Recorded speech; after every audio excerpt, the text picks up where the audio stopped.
I was thinking about like spring and how everything is blooming and how spring is a rebirth. And so I wanted to read one poem from the collection.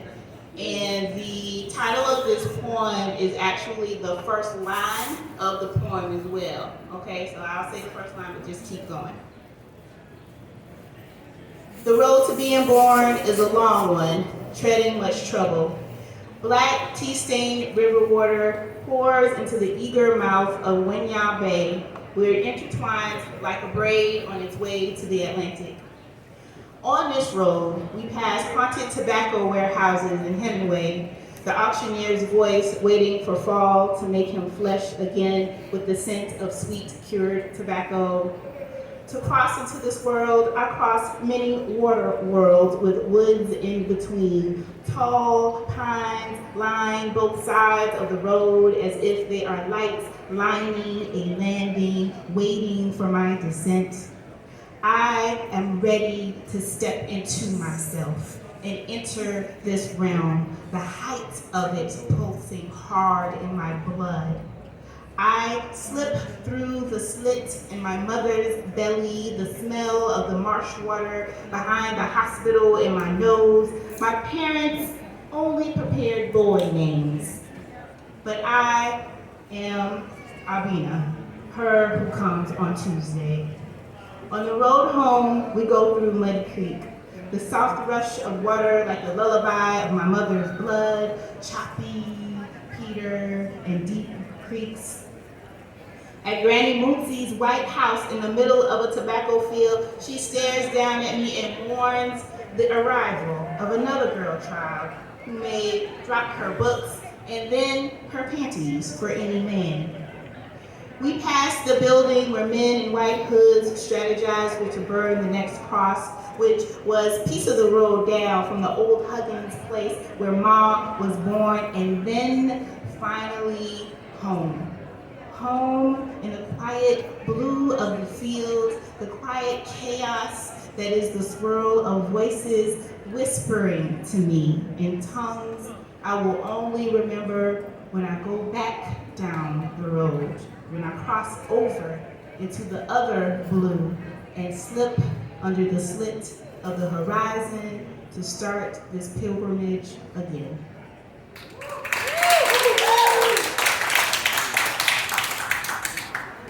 So Chapel of Mercy is a pretty dark book. There's a lot of death and grief in it, and I wanted to be more hopeful with y'all today. And one thing that I'm trying to work on as a poet, one thing I'm trying to challenge myself is to write more joyful, happy poems. And it's a struggle, but these next few poems are my attempt at that. So one of the things that brings me joy is my son. He's 2.5 years old. So, he's a toddler. So I think the joy comes probably like 50% of the time, depending on what kind of day he's having. But this poem is about him. Saturday morning. The blue and yellow blocks, the Spider-Man slippers that light up red with every step. The playpen like a tent that we call his house. The books with hard covers, the corn popper popping corn of red, blue, and yellow balls, the red PS4 game controller, a smile, a slight curl or colic, a scream of joy, signing Milky's, his little fingers crashing into the center of his palm, drops of water dotting the floor, feet, little feet that slap against the hard woodish floor, a shoebox, a purple crayon, slices of sunshine shadow his face and his smile with his 10 teeth. The laugh like his dad's, part giggle and belly laugh. And me standing in the middle of the kitchen, rubber gloved hands in the dish soap, pausing to say, "Stay off them stairs!" And walking over to see him sitting on stair one, his little feet dangling off the edge, his eyes full of pride, as if to say, "See, Mama, I know how to listen."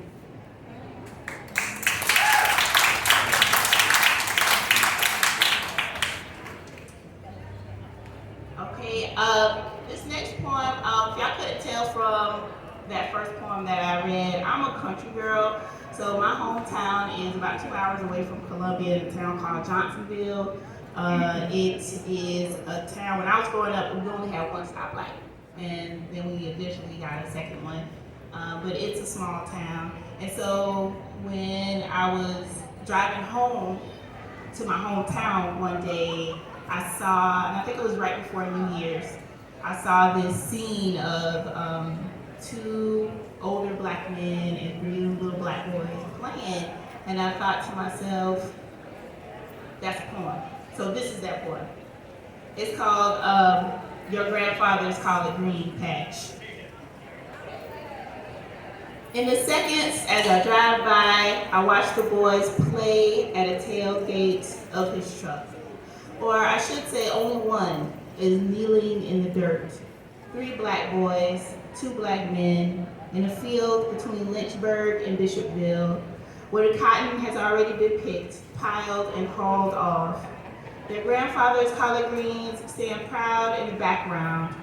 The one kneeling is listening to the dirt, learning how to make it yield, and it is his granddad's voice that whispers back into his ear.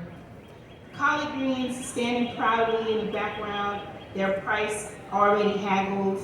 They will be New Year's greens with the field peas and black-eyed peas. Our chance for good luck, even though Omicron is looming and Delta has yet to leave. But still, the grandfather smiles and the grandsons laugh, because this overcast Wednesday is one more day. Woo!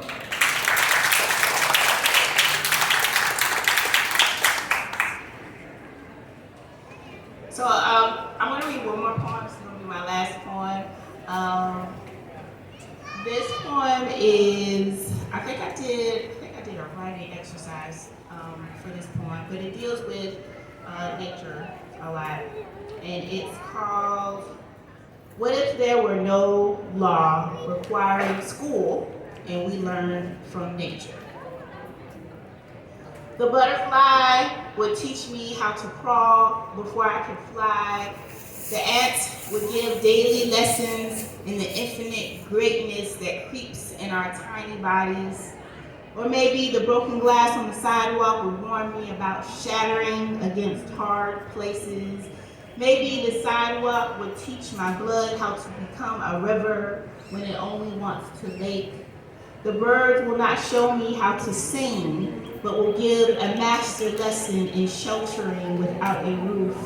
The possum will say, eat what you can, when you can. Your next meal is not promised, so eat now. The blackberry bush will hold a Socratic seminar on how the thorn is a protector of all things sweet. Blades of grass will stand even when they are cut. The sky will model for me how to be blue, how to be open, how to cloud, and how to rain. Finally, I want to be like the weeds. Don't let anybody tell me where to go or what I ought to do. I will grow where I am planted and grow on purpose.